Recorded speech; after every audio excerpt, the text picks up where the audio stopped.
When's the last time you were out there? Last time I was home was July. This is going to be a bad word here, but I went home to work the Lakers camp. Really? Yeah, bad Lakers. word, right? Hey, Lakers. Bad word. We're Celtics people here. I know, but You got to cheer for the home team. Celtics Nation. I know. I grew up 3 blocks from the Great Western Forum where the Lakers used to play. So Man. So Yeah. I bleed purple and gold. Yeah. You know, Even I have now? to say it. What do you Even think's now. going to happen this year? Celtics Lakers finals, maybe? I think so. Because Celtics look pretty I good. think They're so. stacked. I think so. Both teams are. Yeah, Both yeah, teams are yeah. incredibly stacked. I think. Right. I think the problem with both teams, if there's a problem, is if injuries set in, which is the case for every team that you see. Right. But both teams are very deep. Yeah. Both teams are veteran-laden clubs with. Right. And everybody is, right now at least, they're all united. The Right. united strand is that they all want to win. They all want to win. So, yeah. You know what's great about the Lakers and the Celtics? Their coaches are just phenomenal. I mean, I've coached high school basketball, coached soccer, and I read a book about Phil Jackson, and that guy's just amazing what he has his players do. They actually meditate before they play sports. So they visualize the game in their mind's eye, what's going to happen before they play. Right. And you look at Doc Rivers, he had such a great career in the NBA. Right. He learned from Pat Riley. And, Right. It's great to see the coaches, so involved with the players. Absolutely. And Antonio, do you have any good tips for some of our basketball players that might be watching? Yeah, it depends on what Let's say what a high position school you player. play, what you're looking to accomplish. Let's et say a cetera. high school player. I mean, the first thing that you have to remember when you're a basketball player, and this is true in life in general. And when I work kids out, I tell them all the time, you have to pay a price, and you can pay it in 3 places. 1, you can pay it in the gym when you're working out. 2, you can pay it when you're on the court when the person who actually works out is actually paying you. Or C, you can pay it on the court again when you're sitting on the bench.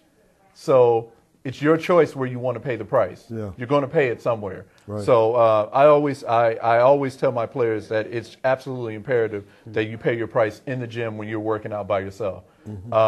And players need to understand that the practice that you go to throughout the season is just to maintain the things that you did in the summer. Your improvement comes in the summer, in the off season. When you put in the hours, when there's nobody in the gym, that's where the improvement takes place. If you think that you're going to use the 2 hours a day that you go to basketball practice and think that's going to make you into Michael Jordan, then you're sadly mistaken. Yeah. So what do you think of the Celtics' chances for this year? Aren't they like 5-0 or something like that? Or they lost their first game against Phoenix, Okay. and it took basically a Herculean 3-point effort from Phoenix. I mean, they shot almost 50% from the 3-point line when they played here. Impressive win by Phoenix, but I mean, to teams that live by the 3 also die by the 3. Right. In order to win championships, you're going to have to make defensive stops, and the Celtics are kings of making the defensive stops.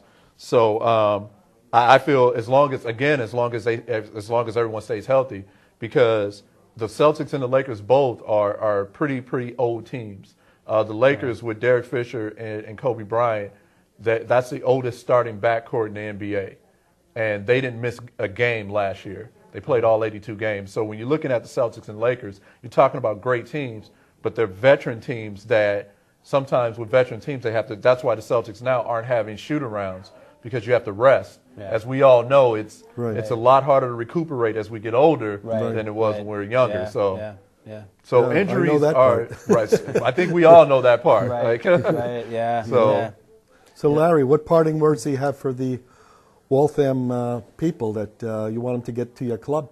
Do you have any good thoughts? Yeah, I would say you only live once. If you're at home and you're sitting on the couch and we've all been there, depressed, you're channel surfing, you come across us, hey, you know what? Come down to the athletic club. Yeah. What are the hours generally? The hours were 5:30 in the morning till 11 o'clock at night. Right. Monday through Friday. Saturday we open at 7. Sunday we open at 7. Saturday we close at 9.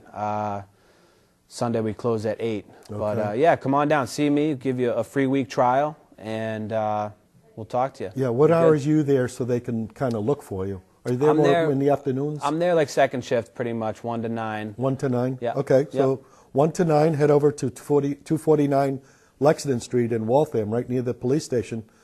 from Waltham Center, just head north on Lexington Street, and look for the Waltham Athletic Club on your right. And the YMCA is a little further up, and look for these two people. One that works at the Y, the other one works at the Athletic Club. Don't get it confused. So do you have any parting words, Antonio? Pretty much just as Lawrence was saying, just, make sure that if you want to become active, that just go ahead and make the change. I mean, I could just use myself as personal testimony where just traveling all the time for basketball and eating arena food. April 2nd, I went to the doctor for my annual physical, and I was 240 pounds. 240? 240. And I'm now 205 now. Oh, 205 now. Right. Okay. Right. So you lost 35 pounds? I lost 35 pounds. Wow. Because, how'd you do that? One, I'm making a plug for Subway here. I went on the Jared diet. And even when I was on the road, I ate Subway. Nice. Instead of eating the arena food, which consists of chicken fingers and sodas and pizzas and cookies. I stopped eating those things, and I made the commitment to working out again. So, which wasn't that hard because I'm an athlete at heart. Yeah. So it wasn't very difficult for me to get started again. So you work out at the YMCA also?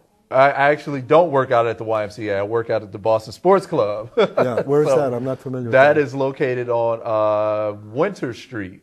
850 Winter Street, I believe, is the address. In Boston? Yes. No, it's in Waltham. Oh, Waltham. Health Point. Oh, Health Point. That's where I work out. Yeah. All right. That's where the Celtics are. Exactly. Yeah. I've been up there. That's where I work out. I enjoyed that place. It's a big place. Right. It's very expensive to go there. Well, working in basketball, that's sort of why I got there, because I work in basketball and I know people there, so that's how I got there. Yeah. So anything else, Larry? We're getting down to the end. Yeah.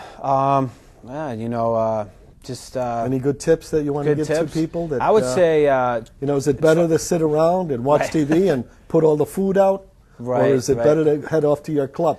It's better to come down to the club. I tell people, I tell them in my Pilates class, I tell them when I meet with them, I say, look, half your goals is nutrition. Okay, you want to eat every 3 to 4 hours. That's going to speed up your metabolism. It's going to help build lean muscle mass. It's going to improve your concentration, But so often, we're living such a busy culture, people, eat twice a day. They skip breakfast, they have a big lunch and a big dinner, and that just doesn't work. If you want to be healthy, you got to make some lifestyle changes. Keep a journal, write down your food, what you eat, when you eat, from there, that's your foundation. Get support from family and friends. And the nice thing about our club is you join our club and we'll work with you. We'll give you a free fitness orientation, and then we'll give you 6 follow-up appointments. You didn't mention the free coffee. That's my favorite part. We've got complimentary coffee, as well, which is nice. Yeah. Any other people that go there that might be celebrities or? Well, we got Henry from Henry's baseball team. That's all that matters. That's all that matters. We roll out the red carpet for Henry. Everything else pales in comparison. So are you training anybody right now, Antonio? Absolutely. Yeah? Absolutely. You have clients or something? Yeah. Mm-hmm. Okay, well, thank you very much for being with us tonight. We enjoyed the conversation with Lawrence from the Waltham Athletic Club and Antonio from the YMCA. My name is Henry Munivar, Henry's Baseball Club, 781-891-0621. Thank you.